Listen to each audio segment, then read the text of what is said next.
But overall, gold is in a strong trend. The next stop, I think, is about 2700 based on the longer term charts. If we look at the monthly chart, it's very clear we are in a bull market phase. People give up on it. People are super impatient. So give it a bar or so, and then boom, we could see this up at 2700, Yeah. which could coincide with the stock market, struggling or even moving lower. And eventually, if gold hits 2700, that actually might be, the time where the stock market is now actually really about to collapse in a much bigger way. But silver's got potential to rally to roughly, if we were to look at it, somewhere right up to around $36 an ounce, which is a fairly significant move. Gold has entered a bull market, surpassing its targets and showing increased volatility, according to Christopher Moan, chief market strategist at technicaltraders.com. Despite some recent consolidation, the overall trend for gold remains bullish. In early trading during the European session on Tuesday, gold prices hovered near their lowest level in over 2 weeks, but remained above the $2,300 mark. Technically, a sustained break below the 23.6% Fibonacci retracement level of the February to April rally could signal further intraday downside movement. ChrisVermeulen points out that current market volatility is largely driven by short-term traders reacting to price fluctuations. He views these fluctuations as part of the natural market cycle and expects gold to resume its upward trajectory soon. Although currently about 4% below its all-time high of over $2,400 reached earlier this month, gold has still registered a notable 14% increase this year, outperforming the S&P 500's 5% return. The precious metal has seen a significant surge in value in recent years, with prices soaring by more than 50% since February 2020, just before the onset of the COVID-19 pandemic, and nearly 20% in the last 2 months alone. The recent pullback in gold prices can be attributed to various factors, including a slight correction after a historic rally across asset classes, as investors take profits and portfolio managers reposition. Vermeulen further analyzes longer-term charts and identifies key Fibonacci extension levels, suggesting a potential target range of $2,600 to $2,700 for gold. This projection is in line with the bullish trend observed in the monthly charts, indicating continued optimism for the precious metal's future performance. Join us as we delve into these valuable insights provided by ChrisVermeulen. Don't miss out on our latest updates, subscribe to our channel, and activate notifications. Thank you for tuning in. I'd say gold is broken out. Gold's in a bull market phase. It's reached its targets. You and I had talked about these Fibonacci targets from before, how gold came up, hit this target, and we're expecting volatility and some type of pause, which is what it's doing. A lot of, everybody seemed to be getting totally sucked into gold and silver and miners, and everybody wants to talk about it and wants to own it. And I keep telling everybody, just be aware, we've hit a target. It needs to take a breather, just like over here. We need a pause before it goes higher. So this is really good price action. I think the fact that it's stalling here and consolidating a little bit is a good sign. It's definitely frothy, just because everybody seems to be talking about it, and people who are getting in have chased pricing. We saw volume ramp up in a big spike in gold. So there's been lots of people piling in, and now it just needs a bit of a breather. But like right now, it's just trying to work off the short-term traders. Anybody who got in late is now panicking. This big red bar triggers a lot of fear, and they'll eject out of the trade. But overall, gold is in a strong trend. The next stop, I think, is about 2700. Based on the longer term charts. If we look at the monthly chart, it's very clear we are in a bull market phase. If I just zoom out here, we can see with a Fibonacci extension, we've got this rally and we had this controlled pullback. And the next upside move is, right up here, 2600, 2650, somewhere in there. And right now we're at the 618 level. So it's blown up through this level. If it pauses here for a couple of bars, or a bar or two, then it's most likely going to run up and hit 2600. And I believe it could pause for a bar or so, which is a month, take a bit of a breather, shake people out. If it doesn't shake them out, the market will generally wait them out. So people are expecting gold to just keep going. But if it trades sideways long enough, people give up on it. People are super impatient. So give it a bar or so, and then boom, we could see this up at 2,700, which could coincide with the stock market, struggling or even moving lower. And eventually, if gold hits 2,700, that actually might be, the time where the stock market is now actually really about to collapse in a much bigger way. It'll be interesting to see how all this unfolds. I think a little pause here is what it's starting to do. But what's nice about gold is, for example, if I won't pull it up here, but long story short, people are into gold miners and silver miners, and we're in a window right now, which actually the cycle chart here shows it very clearly, that we're near this blue cycle. Here is the stock market. Here's the stock market top. Typically, precious metals and energy stocks do very well. Same with industrials, capital goods, which they're screaming higher as well.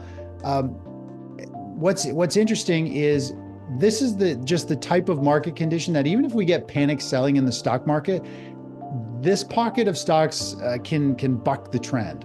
And so we saw this back in 2008, where precious metals and precious metal miners and energy miners and the industrial sector kept moving higher, while the stock market even started to sell off, even with panic selling. And so we're in this one particular sweet spot that no matter, even if we get panic selling in the stock market, these assets, I think, can still hold their ground. I personally like precious metals like gold or silver better than the stock plays. And if you were to look back in time of how miners moved versus gold and silver when the 2008 stock market topped, keep in mind, miners are stocks. They're in the stock market. So when there is selling in the stock market, it's naturally pulling down on those miners. They might still be able to grind their way higher, but very, very small moves. They'll be able to make nominal new highs. But gold and silver, they're not in the stock market. They're a commodity. They're disconnected. So they don't have that bear market pull on them of panic selling. And so they can continue to rally, which is why we're seeing them kind of, especially gold, really run free and wild to the upside, because it's not directly connected into that stock market and that emotional wave of selling and things like that. ChrisVermeulen predicts that silver could rally to around $36 per ounce, based on historical patterns and technical analysis. He notes that such a rally could align with a downturn or struggle in the stock market, a time when precious metals like silver typically perform well due to market uncertainty. Despite this potential, silver's price softened for the second consecutive day, trading around $26.95 on Tuesday during the early European session. This dip was influenced by a decrease in fears regarding broader Middle East tensions, which improved market sentiment and created a headwind for silver. Additionally, traders were cautious, choosing to wait on the sidelines ahead of the release of the U.S. preliminary S&P Global Purchasing Managers Index (PMI) data for April, expected later that day. Vermeulen also suggests that silver could eventually catch up to gold's recent highs, offering an investment opportunity given its speculative nature and potential for substantial gains. In technical terms, silver bulls maintain a strong near-term advantage, with prices in a solid uptrend aiming to break significant resistance at $30. Let's return to the interview for more insights. Yeah, I like silver a lot. It's right up into resistance. It kind of got right up to these highs that we saw back in 2020. It's had a really nice pop. Let's take a look at the monthly chart for a kind of a bigger view here. But silver's got potential to rally to roughly, if we were to look at it, somewhere right up to around $36 an ounce, which is a fairly significant move. So, for example, when we saw it back in 2006, 2007, we saw like the multi-year consolidation.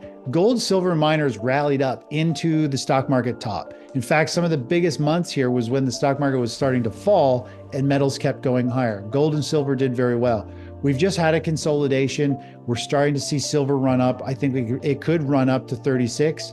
And then the stock market, it will start maybe a stage 4 decline. It'll definitely be struggling, I think, over the next few months. And then silver could pull back and consolidate. And gold would do the same. And then I think we're off to the races for very significant moves in silver. So I like silver. I think gold, silver, I think all of them have upside potential here, but there will be some type of pullback. And the question is, how much will they pull back? Because the last bear market, that they did this same scenario, we did see silver pull back about 61%. It's quite a haircut. If you're expecting to the moon and not looking back, to get hit with 61% could hurt. So it'll be interesting to see where this goes, and then how far is it going to pull back during the next bear market. I believe it'll hold its ground fairly well. I think we're in a kind of a very good storm for people wanting to be into metals. I think it'll be supported fairly well versus big panic in that space. But we'll just have to see how that unfolds. I mean, if you just look at the chart, silver is way down here. Gold is equivalent to up here. So gold's hitting new all-time highs. So you'd think silver will play catch up. It generally does. I think if the ratio is high, it might be better to have a little more weighting in silver simply because of that potential. Yeah, I don't use it for trading, but it definitely shows silver and miners, I think, move very similar simply because they're both more of a speculative play. They get hit really quickly when there's panic. They drop, they get sold down, where gold is kind of accumulated. People who buy gold just kind of sit on it forever. They know it's slow moving. They're not really looking for massive gains. They're looking for stability, consistency, a safe haven. Silver and miners are like people want to make a ton of money. They want to hit that grand slam. And when it starts to backfire on them, they panic out and it drives the price back down. So it's just a bit different mentality in how they move. Yeah, gold's taking off, so everybody wants to go and play the leverage play around them. I mean, miners have had a very big move. They always outperform percentage-wise, but miners are still really trapped. They're still making long-term lower highs. They've had a really nice run, but they're into major resistance. Percentage-wise, yeah, they've done very well, but they're not breaking free. They're not in like this, all-time highs, no overhead resistance. This is what has me thinking that, gold is going to have a nice run, but I don't think this is the start of a huge rally in the precious metal space yet. I still believe, I still believe miners could actually rally fairly significantly and break up towards that $40. But overall, I still think we're going to eventually go into a bear market. It will pull even gold and silver down later this year. And then when the market starts to recover, I think that's when the miners and precious metals will start their much bigger run, which, gold will probably be in the 3,000 range beyond, and miners will start a multi-year rally and probably blast past the 2011, 2012 highs that we saw. According to the latest industry data, demand for silver from the solar panel sector surged by 64% last year, a rise that was more significant than previously estimated. This increase is anticipated to support silver prices moving forward. Could the heightened demand from the solar panel sector be a crucial factor in bolstering silver prices? Share your thoughts in the comments below. If this video resonates with you, please consider joining our community by subscribing to our channel and activating notifications with the bell icon. Thank you for being a part of our community.